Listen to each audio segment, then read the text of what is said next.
2+2 Pokercast. This is Pokercast 422. I am your host, A. Schwartz, joined alongside Mr. Terrence Chan and Roscoe P. Coltrane. We are very unprofessional. No drop from Ross. What's going on? What's going on, guys? Oh, you guys can't hear them right now. That's okay. No, that's how that works. But yeah, we're not all in the studio. We're all at our respective locales. Pokercast 422, August 17. Adam, you gotta we throw talked the date about in there. breaking these up into smaller shows. We're going to do that this week. Today, we've got a couple of things to quickly get to, and then we're going to bring in Cate Hall. She's going to be our feature interview this week. We're going to talk to her about her life as a professional poker player after being a lawyer, and her recent podcast that she's done with Dan O'Brien. So looking forward to that. But first, T, give us up. First, there's been a little bit of chatter in the forums, Terrence, about some of your pre-fight thoughts, and I think you and I and Ross talked about it'd be interesting to do a podcast on your preparation. You're sort of on the fence about doing something like that, but is it a case of talking about your game plan and things where you don't want to? I mean, your opponent could listen to the show. He Googles you, he'll find out that you host a poker show.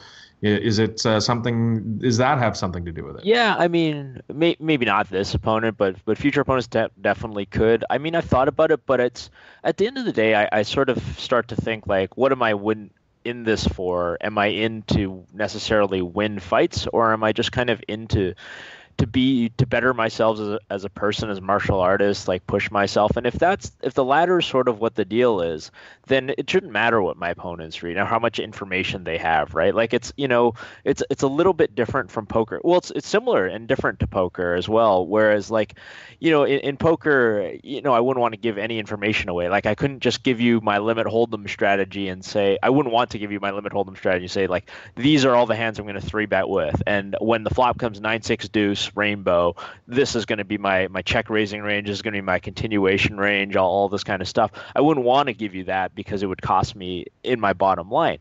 But in the other sense, like, the way that you can sort of think about it is like if you play GTO, and we talk about this in poker, like if you play GTO, it wouldn't matter what your opponents know about you. They still can profit from you. They might lose less, or they might eventually break even, but they couldn't actually beat you. And I guess if you're talking about being a martial artist, if you just work on yourself, then I guess in theory, like if you just get good at your stuff, nobody should beat you. So I've gone back and forth on this. I mean, I don't think I'm going to do a podcast for this fight or anything, any sort of lead up, any sort of all in or knocked out or a fighting chance with Cate, like she did for the World Series this year. But I'm going to start writing more. I'm going to try writing more. I'll wait and see how much how in detail and how in depth and how much of the show I'll give away, how much of my own fight style and all that kind of stuff I'll give away. But I really like writing about fighting. I don't know what's interesting to people, I guess.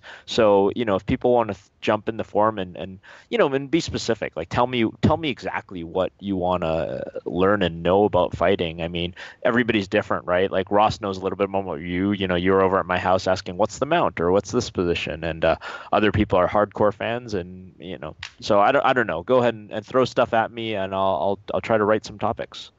Sounds good. We can maybe throw a couple of those around on our shows before the fight and even after. I think a lot of people would enjoy that. Yeah. I want to get to a post in our forum this week in the show thread. Yeah, we don't do that nearly often enough. I agree. And it's from a longtime listener. He's a mod at 2+2. It's Doug L. And he mentioned, he talked about something we talked about, Mississippi straddles a couple of weeks ago. You'll remember one of the emails we had. One of the listeners was asking about Mississippi straddles, and this is what Doug had to say. He said, you guys had a guy ask about Mississippi straddles. You guys missed what I thought was a key element, namely that he's underrolled. While I agree that giving the illusion of action is important to getting invited back to a home or private game, voluntarily increasing close spots in a big bet game could be a big danger to someone who is tight on money and can't easily replace a lost roll. Even if the straddle is a little EV from the button, he's going to find himself priced into play for stacks with hands he's not comfortable playing with, money he can't really lose.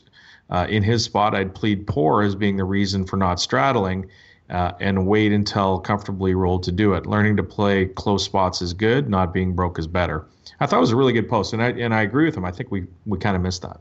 I agree, and yeah, I don't even remember that from the email, but for sure, if you're underrolled for the game, a Mississippi basically makes the game exactly twice as large. Not maybe not exactly, maybe slightly less than half because the effective stack sizes.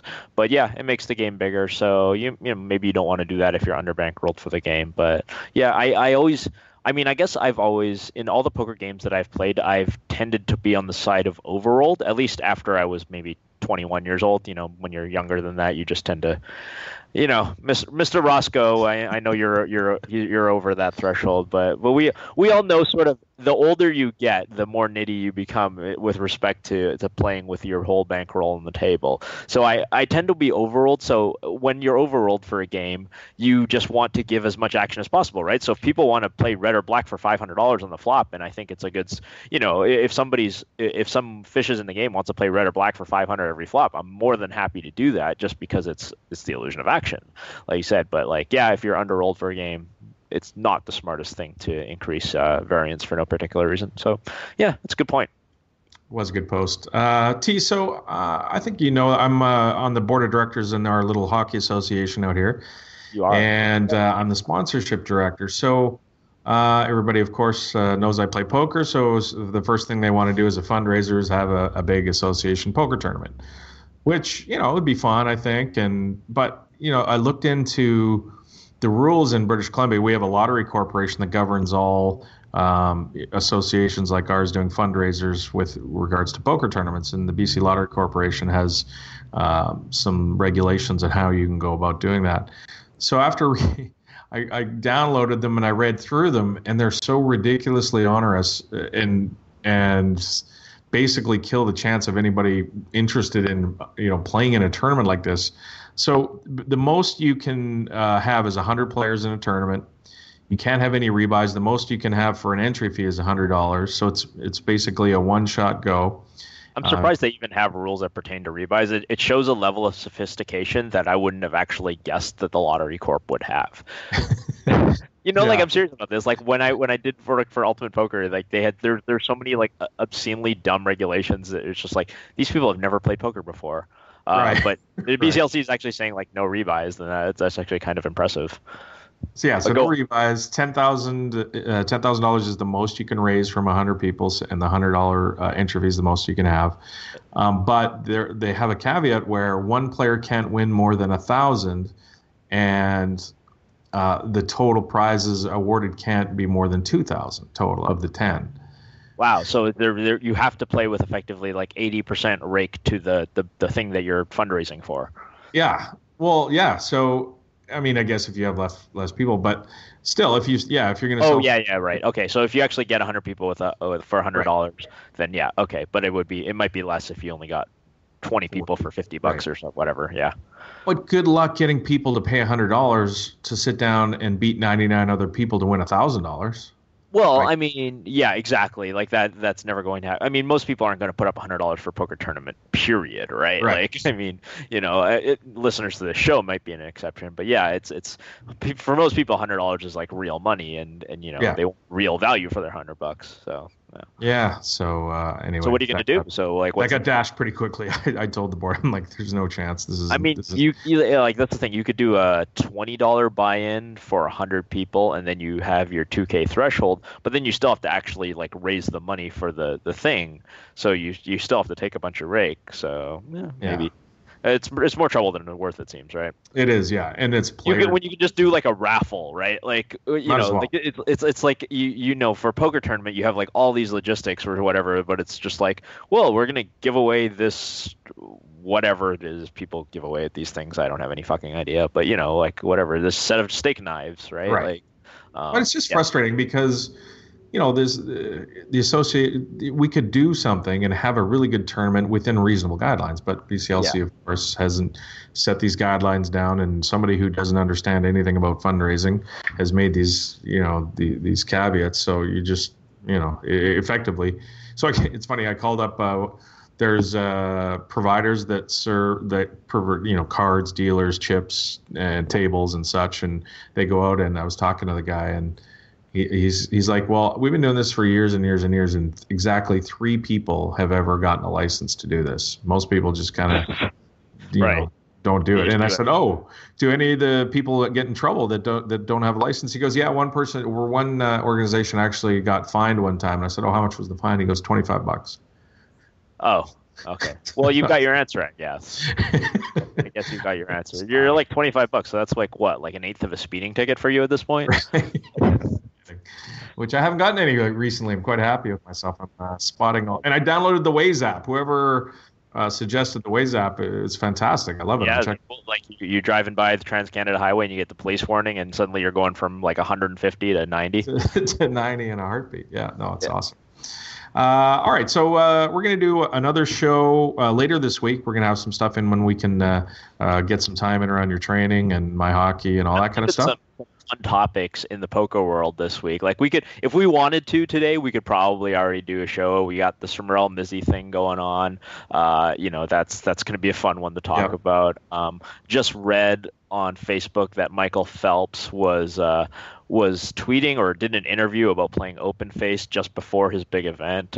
So that's a fun one. So we'll have some stuff to talk about whenever we get around to it. But excited to have Cate on this week. So let's get to her. I guess we're going to do a break and then jump into Cate, or what's the plan? Let's do that. Why don't we go to break and then we'll come back on the other side of the break and have Cate Hall. But first, Roscoe. You guys, PLO Quick Pro is the #1 training site for PLO players. It is the only site that has an entire suite of PLO courses designed by WSOP bracelet winner John Beaupre and 2015 5K PLO scoop winner Alien Slayer. Over the past few years, they've successfully taught more than 1,000 players how to master the fundamentals, increase their win rate, and move up in stakes for good. So whether you're a small or micro stakes grinder and you're trying to become a winner for the very first time, or you're already a winning player and you're trying to make more money and move up in stakes, especially if you're a no-limit player and you're looking to make the transition to this great 4-card game, they've got videos, PDFs, and tutorials to help you plug leaks and look at the game in a new way. So if you'd like to learn the guaranteed fastest way to master the fundamentals, increase your win rate, and move up in stakes for good, visit PLOquickpro.com/pokercast and get a personalized PLO curriculum. You can also reach John personally at john@PLOquickpro.com to learn more. Awesome. You're listening to the 2+2 Pokercast. Cate Hall coming up right after the break. Keep it right here. Hey, poker fans. Don't forget about the 2plus2.com digital magazine. Each month, a wide array of poker professionals and media write fascinating articles about the game you love. Want to learn about big blind versus small blind hand ranges? How about optimal Jeopardy daily double strategy? Topics like those and many others are covered every month. Head on over to 2plus2.com to see what the magazine has to offer this month. Okay, people, most of the kittens have perished. There are a few left you can save, though, and here's how to do it. Get involved with the Pokercast by emailing your questions, suggestions for the show, or even record a sound clip. Adam will be using the best ones on the air. Well, let's face it, probably the worst ones as well. I can see you there at your computer. Send an email right now. Totally disagree with one of Adam's takes last week? Send an email. Love last week's interview? Email. Want to know how much cash Adam has on him right now? Email. Pokercast@2plus2.com is the address. Ship the funny to Adam today. When I wake up in the morning, I'll make you some coffee. We'll lay about and let the day pass. I'll wipe your blood off the concrete, take you to the party. We'll drink until our brains black out. God, you're so pretty. Your smile's unforgiving. I'll place it where nobody can find. Welcome back, everybody, to the 2+2 Pokercast. Adam, I'm super excited to have our guest on this week. We've been trying to track her down. We finally got a hold of her. She's one of the breakout stars in poker over the last couple of years, breaking onto the scene. She's now one of the most recognizable faces in poker.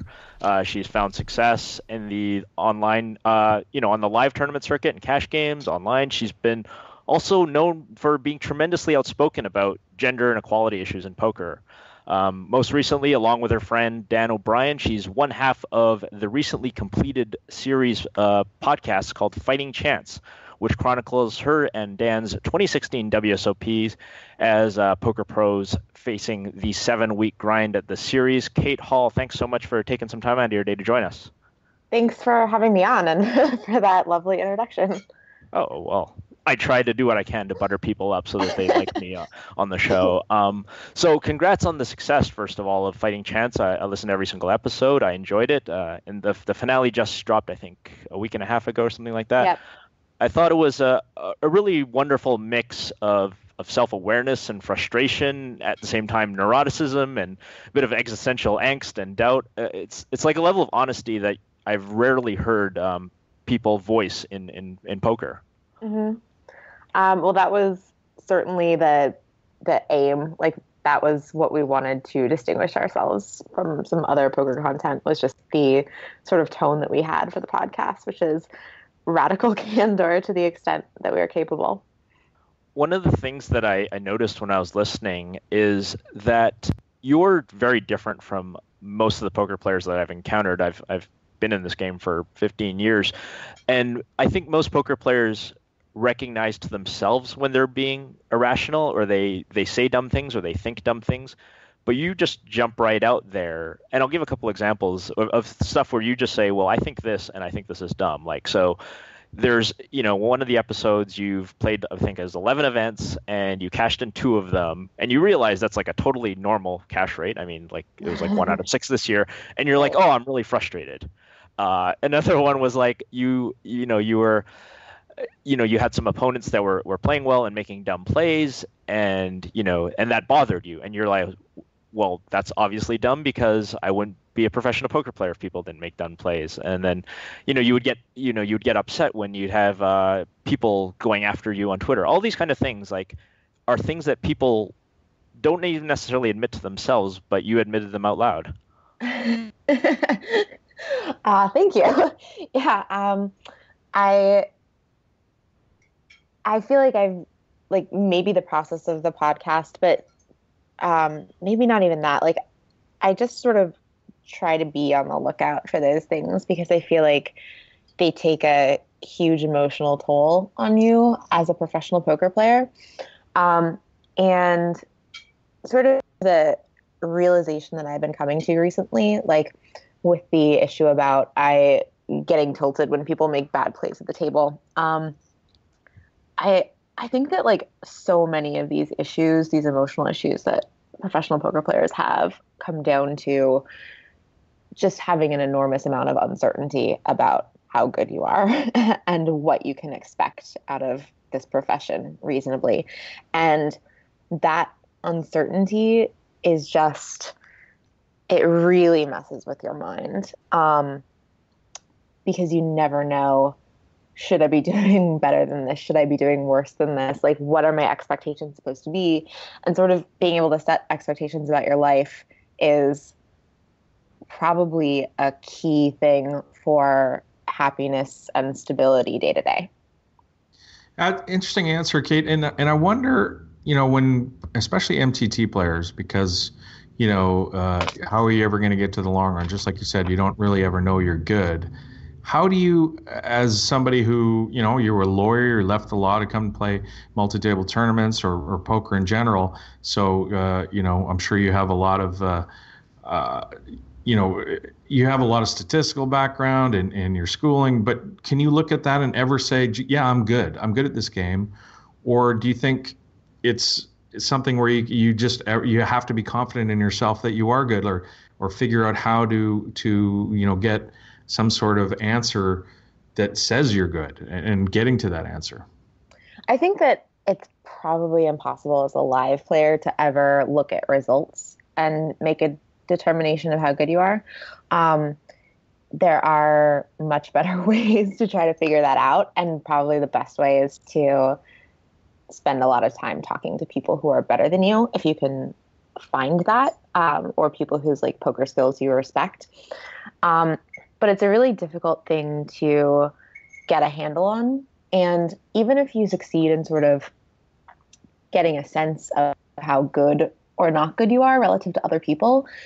A separate question is how much money can I reasonably expect to make at this over the long term? And that depends not just like how good you currently are relative to your peers, but how the game is going to change over the long run, what like variance looks like as opposed to just expectation. And, you know, it's nice to have a sense of whether or not you're skilled at the thing that you're doing. But if you're doing it for a living, it's also important to be able to have a sense of whether or not it's sustainable as a profession. And I think that it's really difficult to resolve that uncertainty as a professional poker player. When you talk about poker hands with different people, do you find it difficult to get honest feedback sometimes instead of, oh yeah, you played that good, bad run, or you got bad turn card, whatever.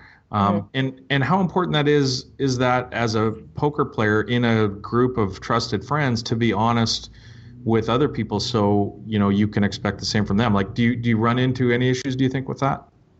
Yeah, I think that there is a natural tendency for people to just say what you did is fine, and it's not like necessarily a product of laziness or even like a desire to tell somebody what they want to hear. It's just like it's painful to tell somebody that they made a mistake until you get really used to it.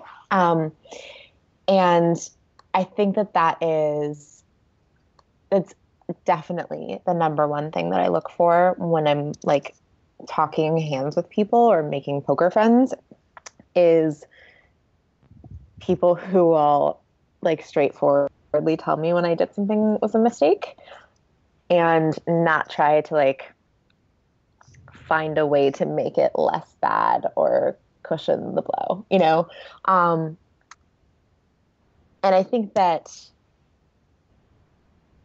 is like a little bit of a temptation, but for anybody that you're going to have like a lasting relationship with and really work on stuff with, it's just like critical to find those people who will give you honest feedback, because it's just it's not worth anything, and it's actually detrimental in the long run to have the opposite. Do you think you have those people in your friend group? Yeah, absolutely. If I ask somebody about a hand and they tell me it's fine, I'll like listen to them. But if I ask them about 3 hands and that's the response for every one of them, I'm probably not going to ask them about a hand again. Like I really quickly weed out the people who are not going to be giving thoughtful feedback, and I just don't talk poker with them. I mean, they still can be my friends, but we're not going to discuss poker strategy. Yeah, I've often found that one of the ways that I try to frame the questions whenever I ask somebody about a hand that I'm not sure that maybe I butchered is you sort of stop in the middle. Okay, well, the flop was this, and then he checked, and I bet 1,200, and then he made it 7,000. What would you do here, as opposed to saying like, oh, I decided to flat because blah blah blah blah blah, and so on. Yeah. So, like totally. Leaving the question sort of more open ended instead of saying I did this, was it terrible? Feels like it's a little if you have somebody who's willing, who has like the patience to do that. Right. True. Yeah, like that's not how I approach like the first hand that I talk to somebody about. But that is how I approach like hands with people that I repeatedly talk strategy with, like step by step, because you get much more meaningful feedback that way. Sure. You also have to sort of resist the temptation to like throw in a bunch of extraneous stuff that's going to be used to justify your decision. Like, like Villain was like, an old guy who I thought this about me based on like this comment. And, because like, even if that information is potentially relevant, it's just like virtually impossible to give like an unbiased account of that like extra outside of the hand information. Yeah, you're the lawyer, not me. But would you? I mean, everything I know about law is what I watch on TV. So don't they like call that leading the witness? Yeah, that would be fair. Yeah. Let's talk about the lawyer thing. One of the sort of bombs that you dropped, I mean, I would say one later in the series was you made what most people would consider to be a bunch of money. I want to say the number was you were earning like $250 an hour being a lawyer or something like that.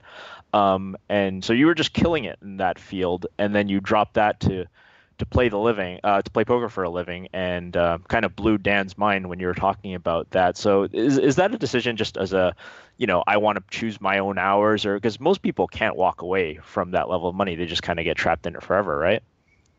Yeah, and I sort of like looked around at the people that I was working with, and I felt like a lot of them had chosen their path in life sort of by default. Because they'd said, oh, when I make this amount of money, then I will leave and do something that I really want to. And that number just slowly increases throughout the course of your life, and you never leave. And it's really hard because you're making like $500,000 or $1 million a year, and it's just like, oh, I'll just stay one more year and then I'll have another $1 million. It would be stupid to do anything else. And that way of thinking is really seductive.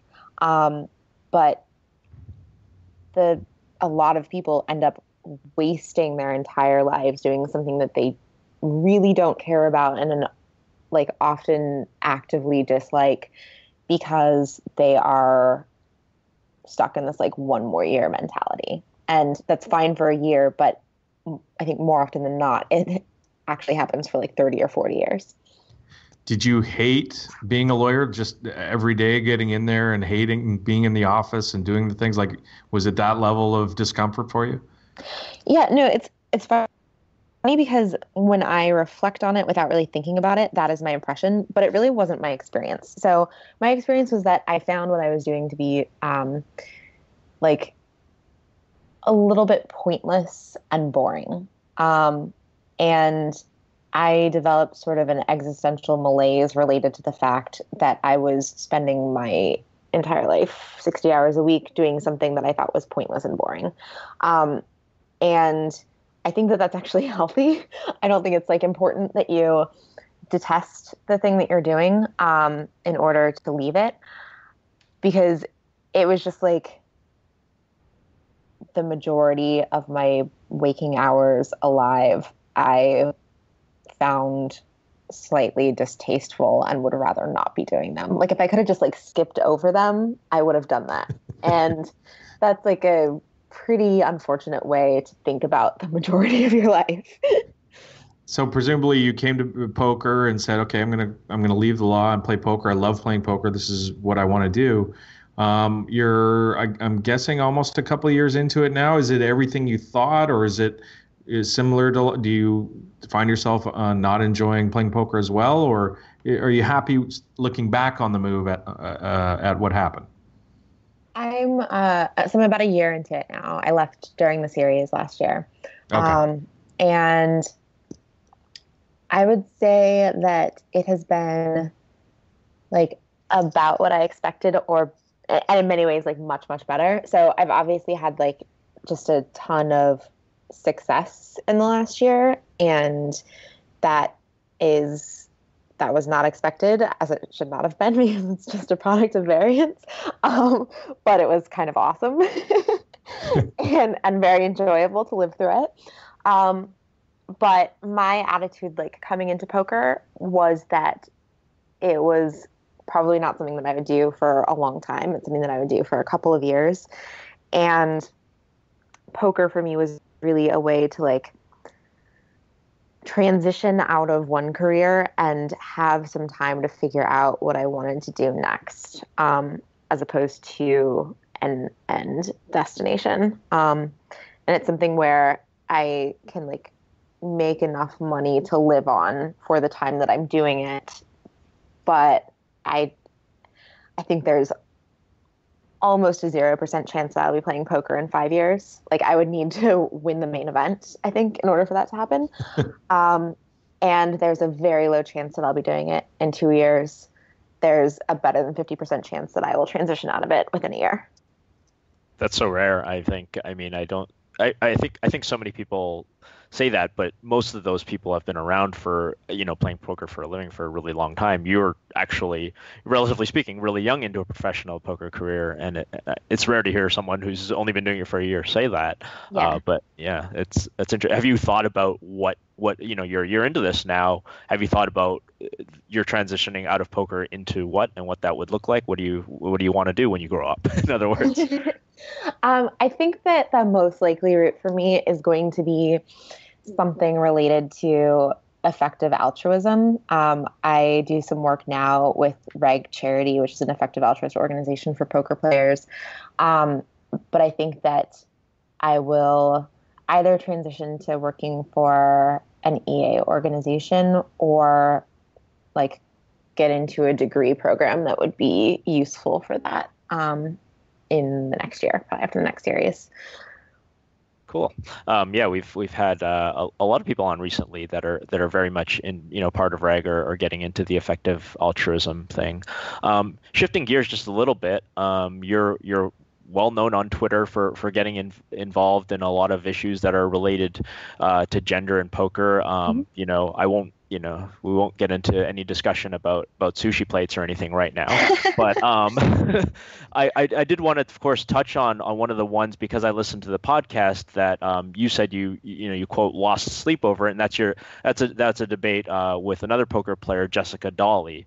And to quickly summarize that issue, like Jessica, and please correct me if I'm misphrasing, she was suggesting that there are multiple women in the poker world who are, I guess, in a sense, for lack of a better term, sleeping their way to the top by being in relationships or dating men who were either well bankrolled or good at poker or both, and sort of feeding off of that to achieve greater success in their own poker careers. And you took some pretty serious issues with this, and it actually, like you said, you lost sleep over it. Can you talk about your feelings on the status of women in poker in this context? Yeah. I think that, the reason that I lost sleep over it was because Jess is a friend of mine, and I think that, she's not a bad person. She tries to be a good person, and I don't like fighting with friends, and I really don't like doing it publicly. But I felt like what she said was just quite wrong. She wrong sort in the of sense implied that women aren't actually doing this, or that there's something wrong with it. Like, in what sense is she wrong? She's wrong in both senses. So factually, I know very few female poker players who are dating within the poker community. And I know, I have heard of and could count on one hand the number of women who are dating good male poker players who they would be in a position to benefit from in some way. But so it's just not an epidemic. And even if you look at those cases, it's just not accurate and not fair to say that women are getting into these personal relationships to benefit themselves. It's just female professional poker players are surrounded by single male professional poker players all day, every day. It is pretty natural that they would date within this community. And once they make the decision to date within this community, it becomes difficult to escape the criticism that they are doing it to get some benefit. And there's very little thought given to the analog between male poker players, which is that they have close friendships where they live together. They learn from each other. And that's not ever regarded with suspicion because there's no sexual or romantic component to it. But that's just a thing that distinguishes male and female relationships as opposed to male-male relationships for heterosexual people. And it's just it seems grossly unfair to single women out on that basis. Right. It's almost like, well, who are these women supposed to date? I mean, usually you date people that, you have interaction with, and it's who they have any interaction with. And then who do you discuss poker hands with? If you've got this really good poker player, you would almost kind of be silly not to take advantage of that resource. Yeah. But I feel like I'm giving away your whole show, but please go download the Fighting Chance podcast and listen to this to get some more context. But I think it's the last episode, you said that you had a new boyfriend and that you explicitly avoided talking about poker with him, at least partially because this debate was on your mind, but that must be very hard because you're trying to get good at poker. And I know that when I'm trying to get good at poker, I'll take advantage of any sort of human resource that I have. So what's the current status on that? I mean, not your I don't mean your personal, but do you talk with the person that you're dating about poker? Yeah, my hesitation that I expressed on the podcast was actually not related to the issue with Jess at all. Okay. It was primarily, and I talked about this on the podcast, it was primarily just ego. Because it's hard. This is the first time in my life where I have been dating somebody who was into the same thing that I was into, in terms of an interest or a profession, and they've just been better than me. When I was dating people in law school, we were always sort of similarly skilled, and same in college. Whenever I had the same interests as people, I was about as good or better than them at it. And it's just so hard for my ego to be worse than the person that I'm dating at something. But I'm slowly getting over that. I'm learning to talk about it. Yeah. That's good. Yeah, I mean, ego's a problem throughout all of poker, but you add in the extra dynamic, so it can't be any better. One of the last things, want the person to like you and respect you, and you're here's an idiotic thought that I had. Sure. But I mean, I'm sure this person is dating you because they don't think you're an idiot, or at least I would hope so. Yeah. One of the things you mentioned, and it's one of the many things that hit home about the podcast, which is how I enjoyed it, because poker. I think there's just a lot to empathize with in poker. But you said one of the most positive things was one of the best things to come out of the summer. Your first kind of very full World Series schedule was your friendships. You made a lot of friends. Talk about how you. I mean, this sounds silly, but how you got into these friendships, or how you made it these friendships, or who are they, and what's your, what do you do to talk about poker? Is it what's the nature of the relationships and friendships that you developed out of the World Series? Because it's my favorite part. It's certainly what keeps me coming back to the World Series every year, seeing those same people that I don't get to see the other 10.5 months out of the year. Right. Yeah. So, Twitter, as much as it has been a source of strife for me, has also been a source of some great friendships. And I feel like most of the people that I'm closest to in the poker world now, I met in some capacity through Twitter long before I met them in real life. And this summer was just sort of the first opportunity I had where everybody was in the same place, and I got to spend a lot of time with them in person, and it was wonderful. For the most part, I don't talk about poker with my closest friends. There are exceptions to that, but with my closest friends, by and large, they're some of the best poker players in the world. And it would be nice to have their feedback on poker, but I also just really, really value their friendships, and I don't want to introduce the dynamic of one of us benefiting disproportionately from the relationship. So I tend to shy away from discussing strategy with them until I know them pretty well. Yeah, that makes sense. Sorry, Kate, you went deep in the WPT 5 Diamond last year at the Bellagio. Final tabled that one, finished fifth for about 300,000, I think. Mm-hmm. I was curious on, you I think you final tabled back to back or close to it, WPT events. But that one getting fifth specifically, 1.5 million up top, pretty big carrot, a great run through that many people, but ultimately disappointing finishing fifth. Was that a difficult experience as far as how it finished? Honestly, not at all. I think like if it happened to me now, I might be more disappointed.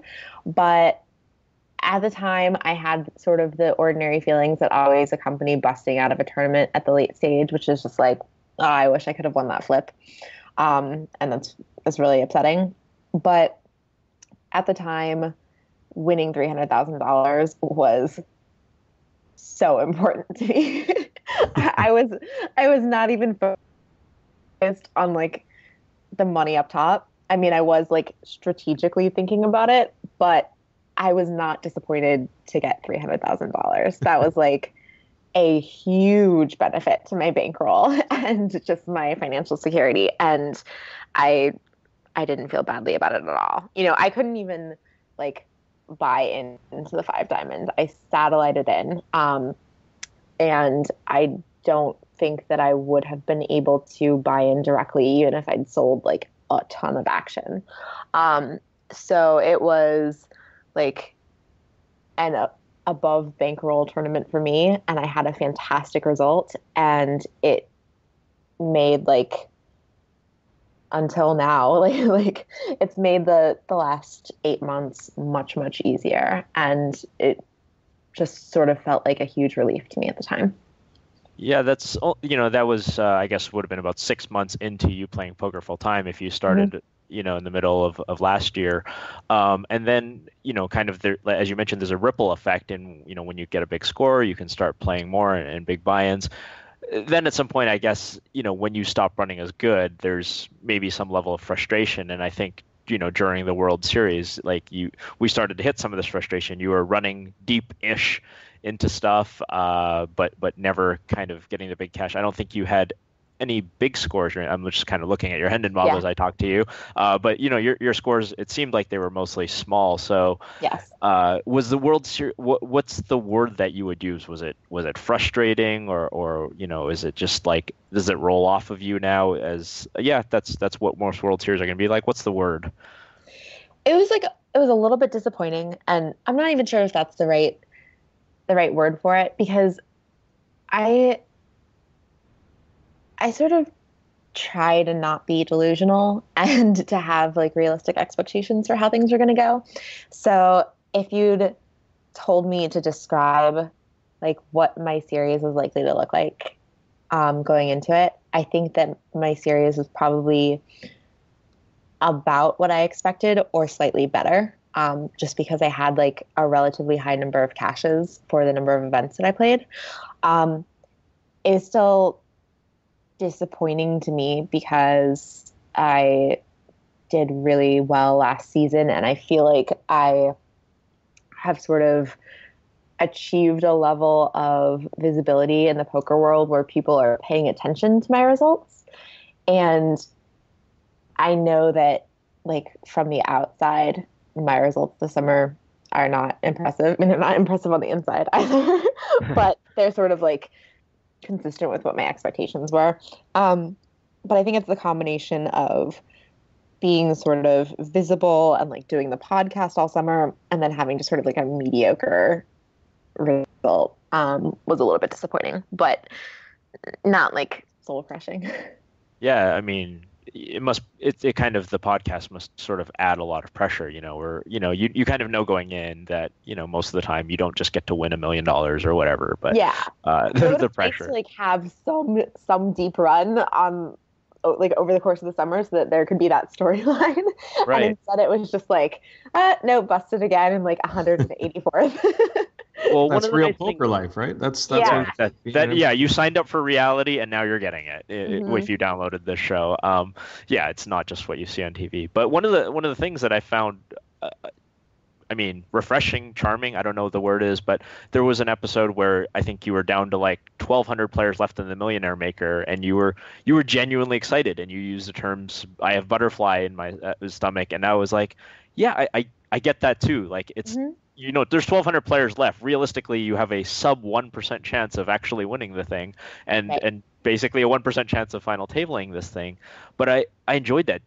Is part of the reason? I guess my question is do is this part of the reason that you think you'll walk away from poker, sort of that you're worried about being jaded and not having moments like this? I'm not sure if I think that I will get to that point. It's certainly possible, and it seems like it happens for a lot of people. I also know some people who have been playing for a decade and still absolutely love it. I think that my likely transition out of poker has more to do with the fact that it just feels like kind of a selfish thing to do for like a long time, because I'm not really like benefiting the world in any way. I'm not like making a ton of money that I can give away to sort of make up for that. I'm just sort of doing a thing that I think is fun. And that's fine. Like, I'm fine doing that for a couple of years, but it just seems like it would be a waste to do it for my whole life. Yeah, we were just talking, Cate, about your increased level of visibility and any pressure that puts on you. One of the lighter-hearted moments on the show was I've got actually Ross queued up about 15 seconds of it, and so hoping to play it now.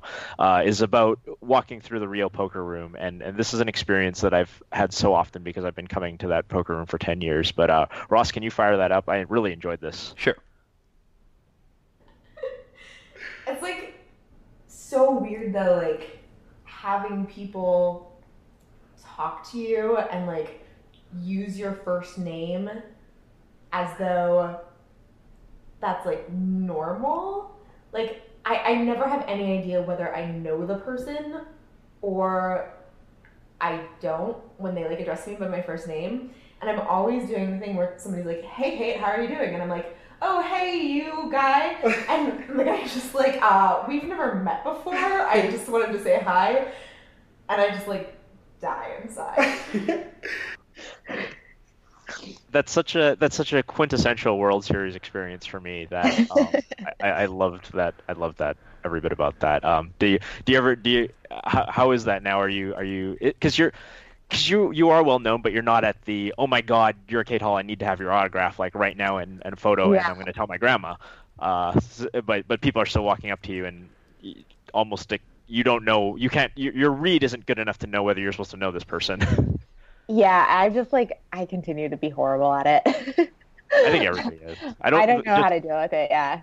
Just so you know, it only gets worse the more World Series that you go to. But yeah, I really enjoyed Fighting Chance. What I want to close up and wrap up by just sort of asking you your thoughts on it. Was it what was making this podcast? I know you weren't producing it, and a lot of times you were just kind of talking into the microphone. But are you happy with what you and Dan and all the other people responsible have come up with for the series, and will you do more of it? Yeah, I mean, I was happy with it. I sort of had no idea what it was going to look like when Dan approached me about it, and I felt like we put together an actual podcast that I was like pretty proud of, just because it felt like a real product, and it's always nice to be involved in creating something that is then like out in the world and you're forever associated with. But did you find it difficult, or did it just come naturally as kind of having a conversation? I didn't really find it difficult in any way. There were a few points toward the end of the summer where it was a little bit like, okay, I got to record stuff for the podcast. This is like a chore that I have to do. But I didn't find it too hard to come up with stuff to say, just more to like find the time to do it. I think it's like possible that it's something that we'll do again in the future. But I don't know. That's mostly like up to Dan, I think, honestly, since he was the organizer of this whole endeavor. Cool. Well, Cate, I'm glad you and Dan Dan convinced you to do this. I enjoyed the product. Thanks so much for coming on. The podcast is Fighting Chance. You can find it on iTunes or wherever it is you download podcasts, possibly including this show. You can get at Cate Hall on Twitter, Cate with a C, and just as long as you don't mention human sushi plates, then you might get along well. You might get along with Cate. But thanks so much for taking the time to join us. And where are you right now? Are you back? You were playing the Seminole Hard Rock. Are you back home now? I am in Florida for the next few hours, and then I'm flying to Barcelona. Ooh, fun. How good are Florida cash games? They're pretty good. I only played like 2 sessions, but they were good. I've never heard anybody say otherwise. Like the worst thing that anybody says about the cash games there is that they're hard to get into, but once you're in, you're printing money or printing money, at least as it was. Cate Hall, thank you very much for joining us today. Thank you. Cate Hall of the Fighting Chance podcast. Really interesting stuff, Adam.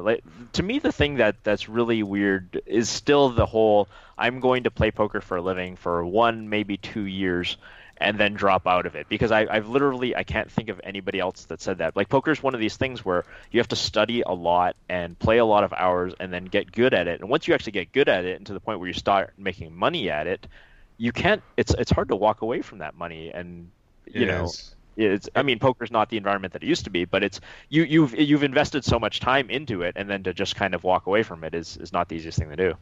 It's impressive to have the self-awareness to know that, you know, that it's going to be difficult for you to do for long term, right? Like, I mean, I think you and I have been around it for long enough to understand it's a soul-crushing enterprise a lot of the time. Right, but we've been around it so long. Of course, we're right out. But she gets it before she even jumps in, which is really cool and impressive. There's the old quote that poker is a fantastic hobby and a terrible profession.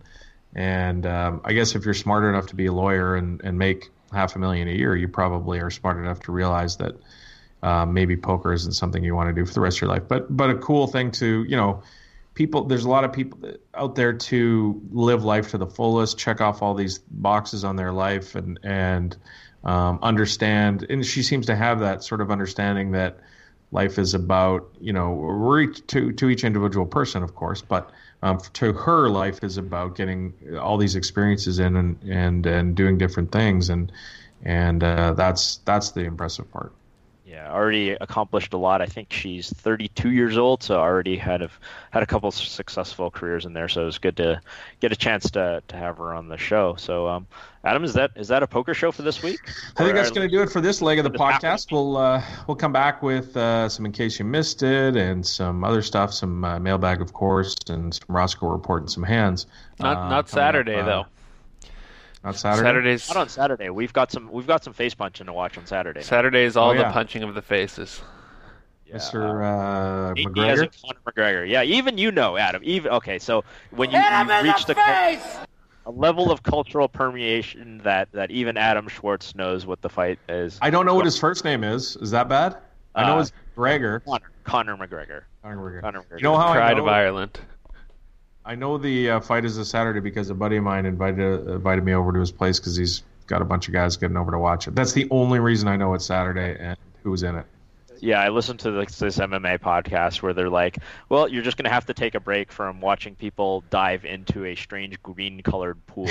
That's what's going on. Yeah. It's weird. It's a little weird to have a UFC in the middle of the Olympics. But So I was liking that green pool, that algae-filled pool, because I'm thinking if you're diving off, you know, a 10-meter high board, you want that water as viscous as possible to break your landing, right? Yeah, I mean, I don't know. Diving into Jello, it's the same thing. Yeah, I mean, but then again, you know, the people who do like 3.5 double somersault twist pike things, etc., they're probably not going to screw it up.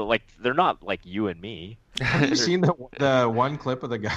The Filipino diver. Yeah, the Filipino diver. Oh yeah, my God. Those guys were awesome.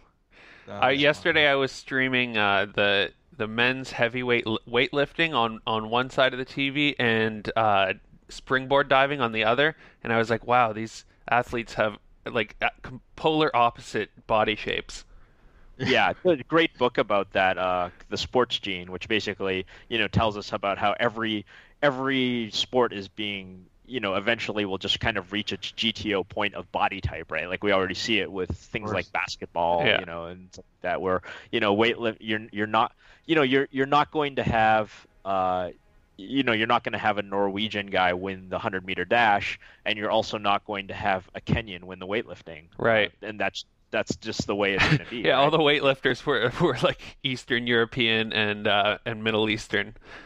It reminds me though, yeah, they're exactly like, Eurasians, have dominated that body type. But that reminds me of, Adam, I know you're an SNL guy, that old all steroid Olympics, like, do you remember that clip? I don't remember the skit, no. They did a skit, and it's so hard to find these ones online, but I mean, SNL did the skit about the all steroid, like the steroids allowed Olympics, and like this guy goes to like do the weightlifting events, and he steps up to the platform, and there's like 90 plates on each side or whatever, and he goes to lift the plate, and his arms just fall off, like and it's just like spurting blood or whatever because his arms can't support it. That's awesome. It's great.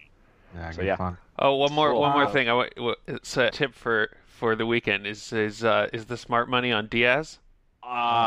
Yeah. I mean, I think smart money. I saw the line moved away from McGregor again. It was almost even. Now it's more it's so towards weird, McGregor again. Yeah, I mean, it's so weird. It's not very often you see the first fight is complete domination by one guy, and then he's plus money in the rematch that occurs 6 months later. Like I don't know how that works. Yeah. Like if Tyson fought Buster Douglas after Buster Douglas beat. Yeah. I mean, Buster Douglas dominated Tyson in the fight. That's actually a great analogy. I think that's exactly what kind of situation we would be having, right? Like Buster Douglas dominated Tyson, but if they rematched again 6 months later, like Tyson would probably still be the favorite, and people would just be like, "Oh, well, that was a fluke." Yeah, I guess that's the situation you're looking at. I like Diaz at plus money in this fight.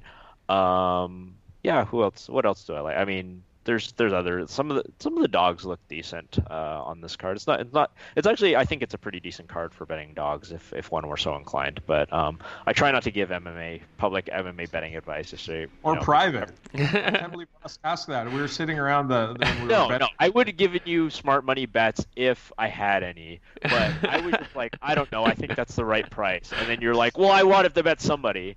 No. I want to tell the story because we were sitting around watching it, and Ross kept asking, and finally you said, if you ask me again, I'm going to give you the exact opposite of advice of what I think. Yes. Yeah, that's true. Exactly. Well, that's only when I don't have an opinion, right? Like if I think the line is correctly set, and then you ask me, well, should I bet this guy?